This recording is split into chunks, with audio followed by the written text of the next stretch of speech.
selamat pagi semuanya. Untuk kelas 11 ya, berarti tingkat SMA. Kita hari ini Ahad 22 Juli 2023, awal semester.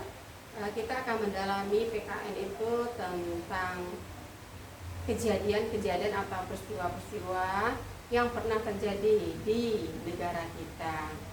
Jadi walaupun kita sudah merdeka, sebelum kita mencapai kemakmuran seperti sekarang ini, banyak hal yang harus kita ketahui, banyak hal yang harus kita pelajari. Tetapi generasi sekarang itu agak sulit untuk memahami peristiwa-peristiwa atau sejarah-sejarah yang sudah berlalu dari negara kita.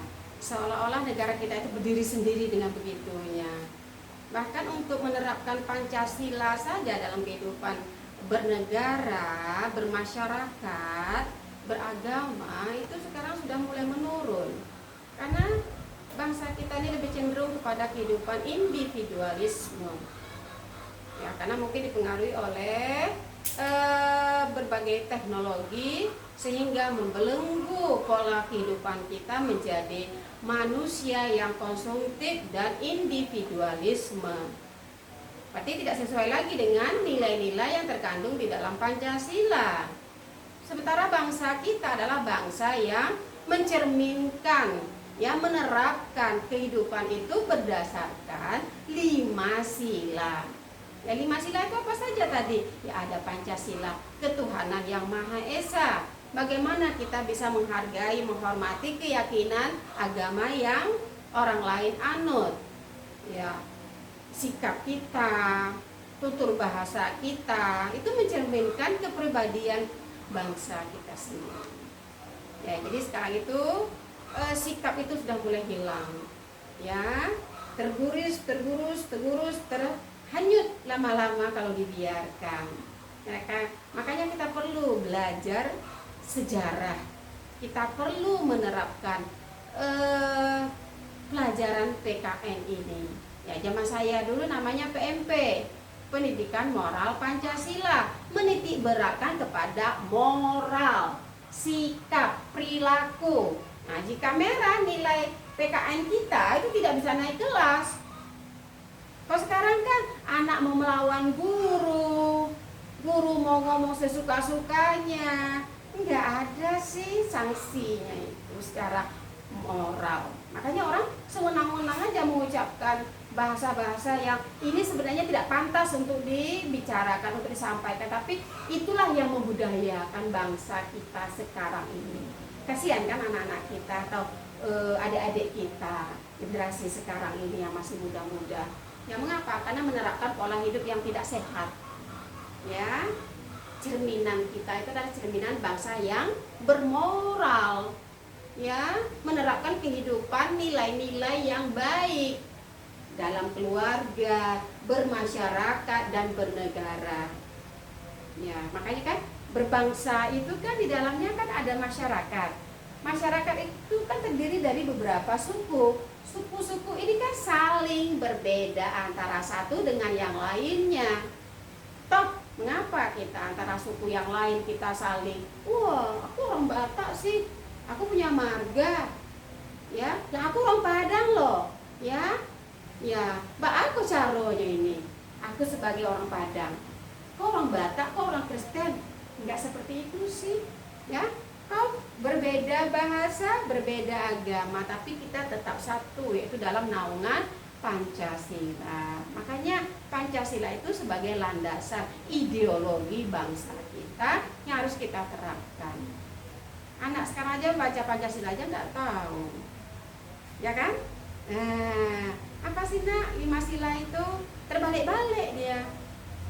Ketuhanan itu kadang nomor 4, yang nomor 4 itu yang nomor 2, yang nomor 2 itu nomor 5. Ya, kalau terbalik ya hancurlah bangsa kita. Ya, yang dijunjung tinggi bangsa kita itu dalam Pancasila adalah ketuhanan yang Maha Esa. Itu mencerminkan bahwa bangsa kita adalah bangsa yang menghormati keyakinan agama-agama lainnya. Oh, di situ ada agama Konghucu, ada agama Kristen Katolik, Protestan, Hindu. Hindu, Buddha, Islam. Walaupun mayoritas bangsa kita adalah bangsa yang menganut agama Islam, tetapi kita tetap ya tidak merusak citra kita sebagai bangsa yang beragama. Ya, menurut kamu, oh bang, agamaku yang benar, cukup di dalam hati saja, tidak perlu diprovokasi. Ya, kita tidak perlu berbicara tentang sara. Nah, ini dilarang. Nah, jadi Pancasila itu menyatukan berbagai keyakinan dengan menerapkan pola saling menghormati, saling menghargai. Ya, nah jadi kalau dalam 5 Pancasila ini atau 5 sila ini itu kan terdapat 36 butir nilai-nilai luhurnya. Tuh. Nah, inilah yang harus kita terapkan. Ya, 36 butir. Zaman saya itu harus dihafal itu. Kalau nggak bisa muter sekolah itu sampai 50 kali sama guru PKN. Ya, enak ya. Jadi itu tadi lah. Jadi saya itu kalau mengingat masa dulu itu, ya kalau di sekolah pelajaran PKN itu ditakuti. Kalau sekarang kan udah ditendang nih. Ya masa bodoh.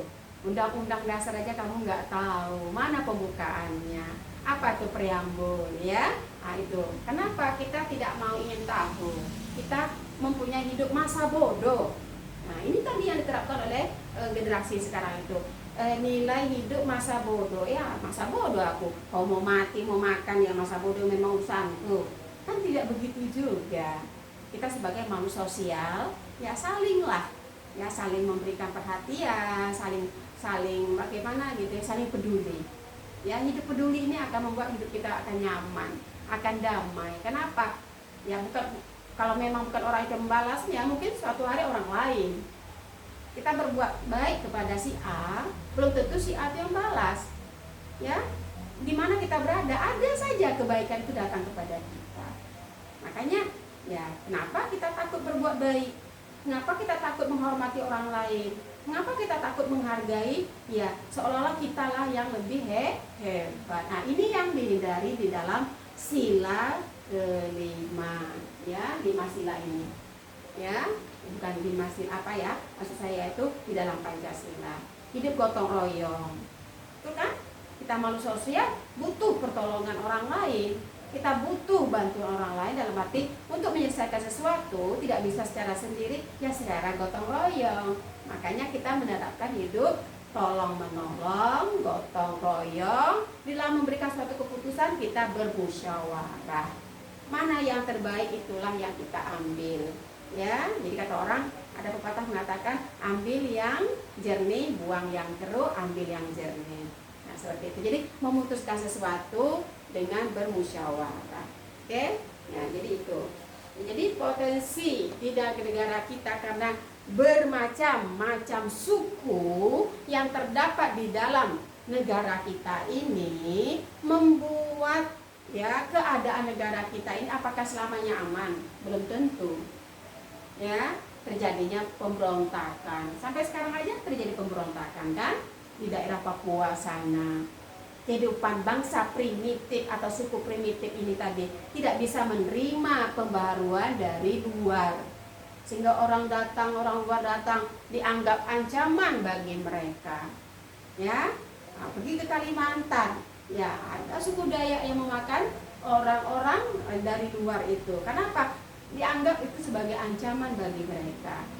Mereka asing melihat orang itu datang ke daerah mereka. Nah, ini yang perlu kita resapi, bahwa pemberontakan itu bukan saja dari kalangan primitif, tapi di kalangan pelajar-pelajar, orang-orang pejabat-pejabat tinggi. Ya, kita ambil satu contoh ancaman yang terbesar di negara kita, yaitu GSPKI.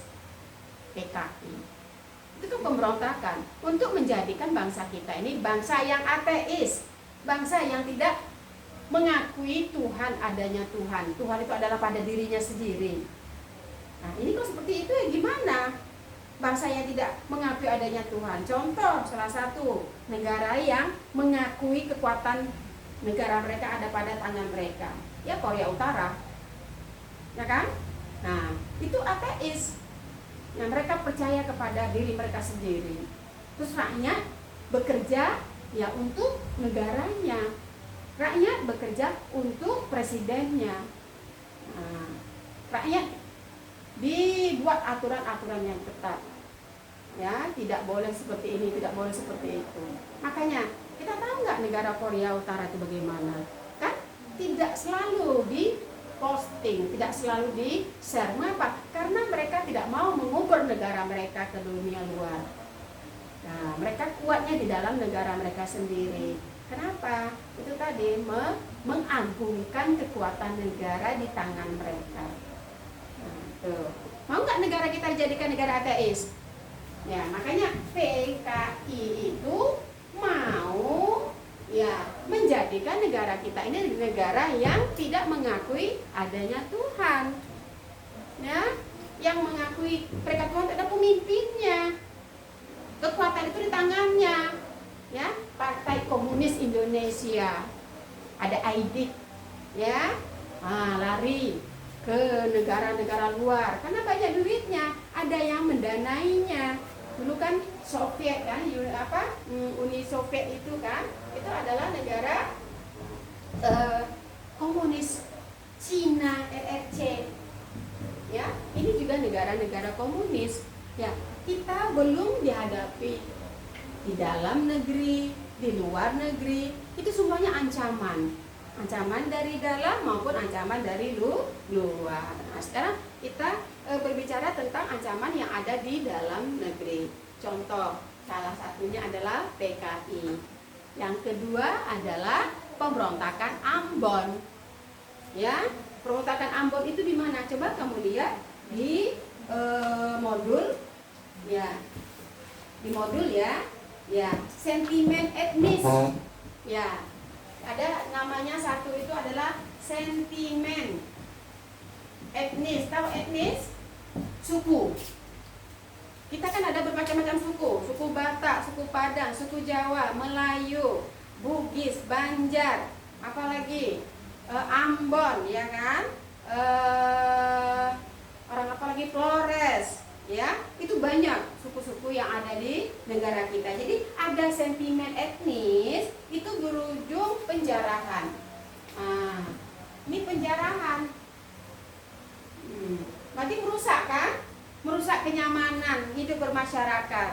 Ya, coba situ ya. Peristiwa penembakan yang menewaskan 4 mahasiswa Trisakti pada tanggal 12 Mei. Nah, ini 12 Mei 19 berapa itu?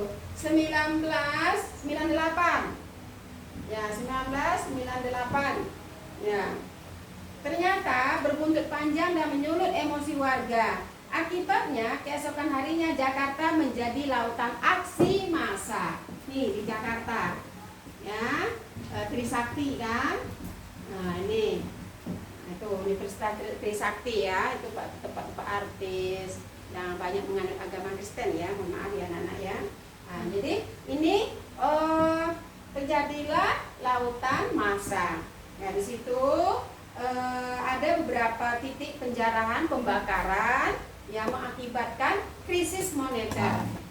Ya, ini akibatnya adalah krisis moneter. Nah, ini.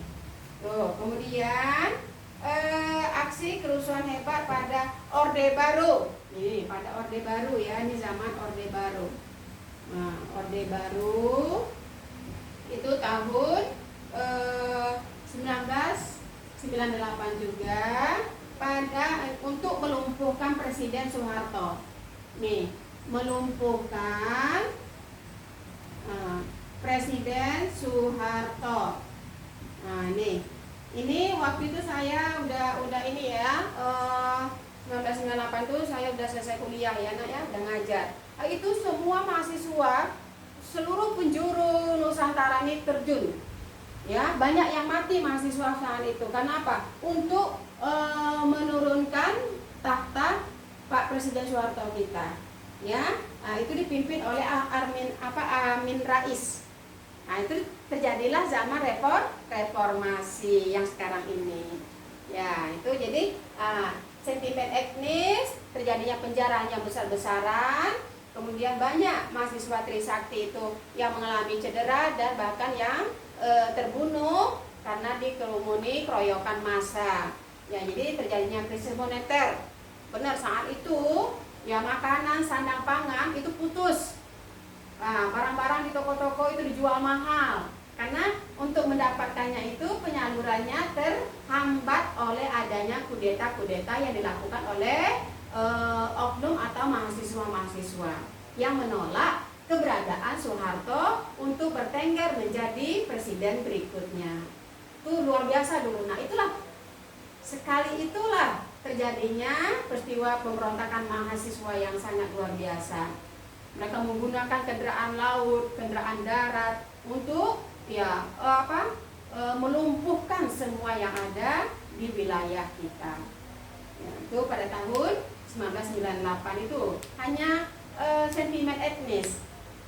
Mengapa sih orang Jawa aja jadi presiden? Orang kami kok nggak mau, nggak bisa? Ya itu. Kerusukan yang terjadi malah menular pada konflik antar etnis pribumi dan Tionghoa.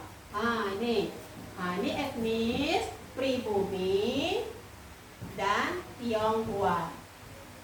Nah, ini orang Cina dulu masuk sekolah itu sulit jika mereka masih menamai diri mereka dengan nama Cina.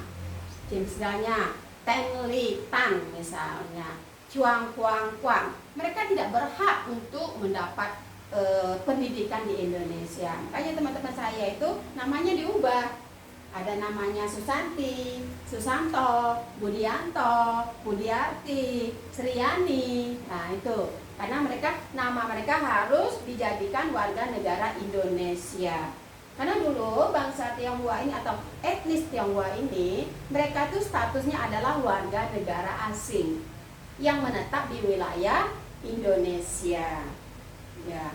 Nah, terus kalau mereka ingin mengakui bangsa ini adalah bangsa mereka, negara ini adalah negara mereka, mereka harus menjadikan diri mereka adalah warga negara Indonesia. Nah, itu terjadinya pembantaian loh. Di Selat Panjang itu rumah-rumah orang Tionghoa dibakar, di bumi hanguskan. Nah, itu ya nak ya. Nah, ini kerusuhan yang terjadi malah menular pada konflik antar etnis pribumi dan etnis Tionghoa. Ini di daerah-daerah itu ngeri, orang-orang Cina nggak berani keluar. Ya, orang Cina nampak langsung dibakar, dibunuh. Kemudian konflik agama di Ambon. Nah, tadi apa? Sentimen etnis. Yang kedua adalah konflik agama di Ambon. Ya, konflik agama di Ambon. Ya, ini konflik berbau agama itu paling tragis meletup pada tahun 1999. Nah, ini 1999. Setelah terjadinya ini 98 ya, 1 tahun terjadinya sentimen etnis, ya akhirnya terjadilah konflik agama di Ambon. Ya, ini konflik dan pertikaian yang melanda masyarakat Ambon Lese sejak Januari 1999 telah berkembang menjadi aksi kekerasan brutal yang merenggut ribuan jiwa dan menghancurkan semua tatanan kehidupan bermasyarakat. Konflik tersebut kemudian meluas dan menjadi kerusuhan hebat antar umat Islam dan Kristen. Nah, ini dia ya, antara umat Islam dan umat Kristen. Gereja-gereja dibakar, masjid-masjid dibom. Tuh kudeta besar-besaran. Ya. Pokoknya antara 1998 itu kita berurutan mengalami konflik-konflik yang ada di dalam negeri kita.